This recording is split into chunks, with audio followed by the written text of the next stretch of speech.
بسم اللہ الرحمن الرحیم۔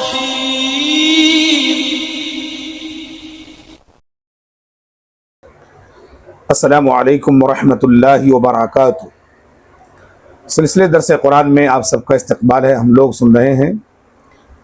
سورۃ البقرہ، تلاوت، ترجمہ اور مختصر تفسیر۔ آج کے درس میں ہم سنیں گے دو آیتیں، آیت نمبر 247 248۔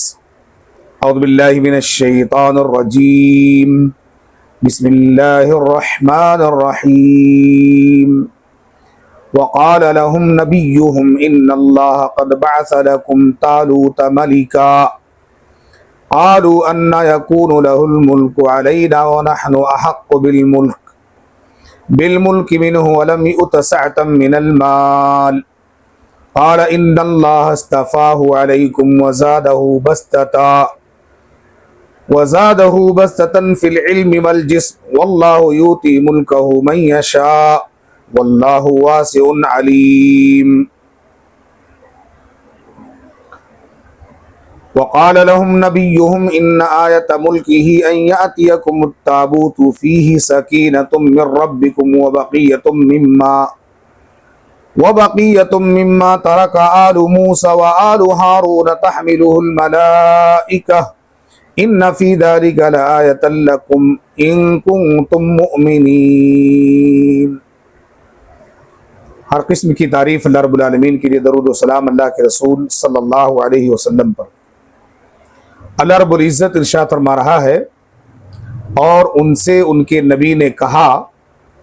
بے شک اللہ نے تمہارے لیے طالوت کو بادشاہ مقرر کیا ہے۔ انہوں نے کہا کہ اس کی حکومت ہم پر کیسے ہو سکتی ہے جبکہ ہم حکومت کے اس سے زیادہ حقدار ہیں اور اسے مال کی کوئی وسعت بھی نہیں دی گئی ہے۔ فرمایا، بے شک اللہ تعالیٰ نے اسے تم پر چن لیا ہے اور اسے علم اور جسم میں زیادتی فراخی عطا فرمائی ہے، اور اللہ اپنی حکومت جسے چاہتا ہے دیتا ہے، اور اللہ وسعت والا، سب کچھ جاننے والا ہے۔ اور ان کے نبی نے ان سے کہا کہ بے شک اس کے بادشاہ ہونے کی نشانی یہ ہے کہ تمہارے پاس وہ صندوق، وہ تابوت آ جائے گا جس میں تمہارے رب کی طرف سے ایک تسلی ہے، اور اس میں سے چند باقی مادہ چیزیں ہیں جو آل موسیٰ اور آل ہارون کی چھوڑے ہوئے ہیں۔ فرشتے اسے اٹھائے ہوئے ہوں گے، بے شک اس میں تمہارے لیے یقیناً ایک نشانی ہے اگر تم مومن۔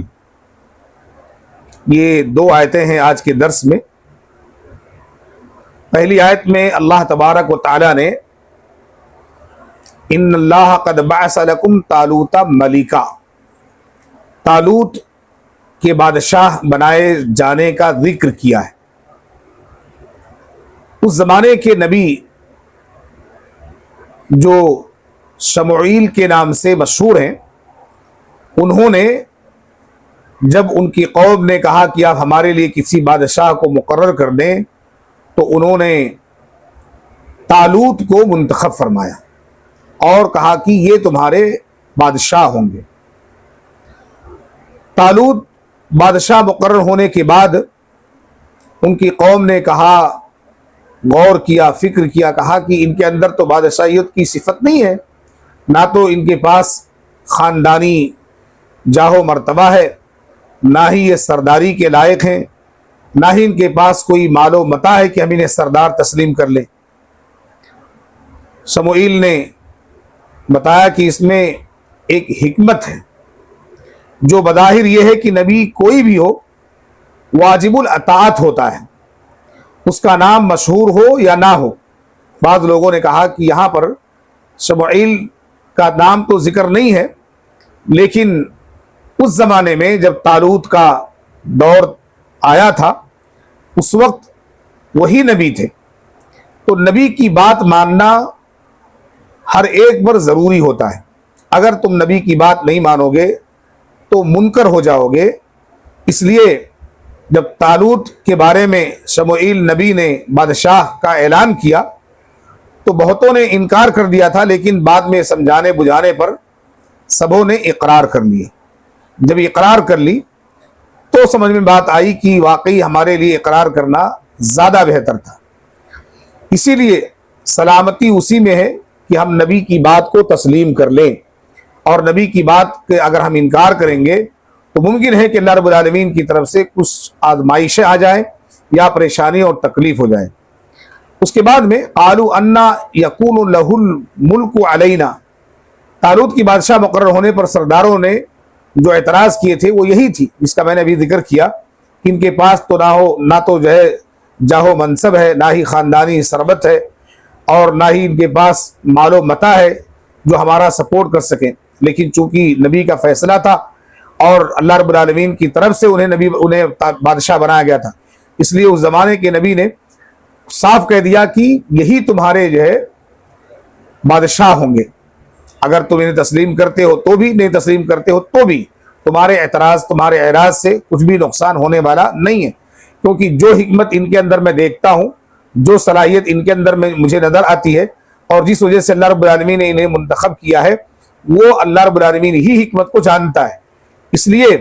آپ بات مانو اور ان کو اپنا خلیفہ یا اپنا بادشاہ تسلیم کر لو۔ تو بات جو ہے لوگوں نے تسلیم کیا، پھر بھی ان کے دلوں کے اندر جو ہے ایک چیز تھی کہ ہمارے خاندان سے یا ہمارے لوگوں میں سے کوئی مالدار لوگوں میں سے بادشاہ بنایا جاتا جس کے مرتبے ہوتے تو زیادہ بہتر تھا۔ پھر بھی اللہ رب العالمین نے جس کو چاہا ان کا بادشاہ مقرر کیا۔ ان آیات سے معلوم ہوتا ہے کہ ملوکیت فی نفسی کوئی بری چیز نہیں ہے۔ اگر کوئی بادشاہ اللہ اور اس کے رسول کے حکام پر چلے تو صرف بادشاہ ہونے کی بنا پر قابل رد نہیں ہے، آپ اسے خلیفہ بھی کہہ سکتے ہیں، جیسا کہ داؤد علیہ السلام کے متعلق خلیفہ کا لفظ بھی قرآن کے اندر اللہ تعالیٰ نے ذکر کیا ہے، اِنَّا جَعَلْنَاكَ خَلِيفَةً فِي الْأَرْضِ، کہ ہم نے آپ کو زمین کا خلیفہ بنایا، سورہ 7 کی آیت نمبر 26 میں۔ اور اسی طرح سے اللہ تعالیٰ نے حضرت داؤد علیہ السلام کے بارے میں بادشاہ کا بھی ذکر کیا، وَآتَاهُ اللَّهُ الْمُلْكَ، جیسا کہ سورہ بقرہ کی آنے والی آیت میں آئے گی اس کی تفسیر انشاءاللہ، آیت نمبر 251 میں، جس میں اللہ رب العالمین نے اس بات کو ذکر کیا ہے کہ اللہ تعالیٰ جس کو چاہتا ہے ملک بادشاہت عطا کرتا ہے، اور اس لحاظ سے وہ طالوت کے ملک یعنی بادشاہ ہونے پر راضی ہو گئے۔ جب انہوں نے اللہ رب العالمین کی طرف سے اس رضاعت کو، اس راضی ہونے کو قبول کر لیا، تو اللہ رب العالمین نے طالوت کی مدد فرمائی، اور اس نبی نے کہا تھا کہ جس کو تمہارے سامنے بادشاہ بنایا گیا ہے، یہ بادشاہ بنانا ہماری طرف سے نہیں ہے بلکہ اللہ رب العالمین کی طرف سے ہے، اور جو تمہاری منشا اور مراد ہے، یعنی جو تمہارا کھویا ہوا تابوت، صندوق جو ہے جس کے اندر تمہارے انبیاء کے آثار، موسیٰ علیہ السلام کے، ہارون علیہ السلام کے اور دیگر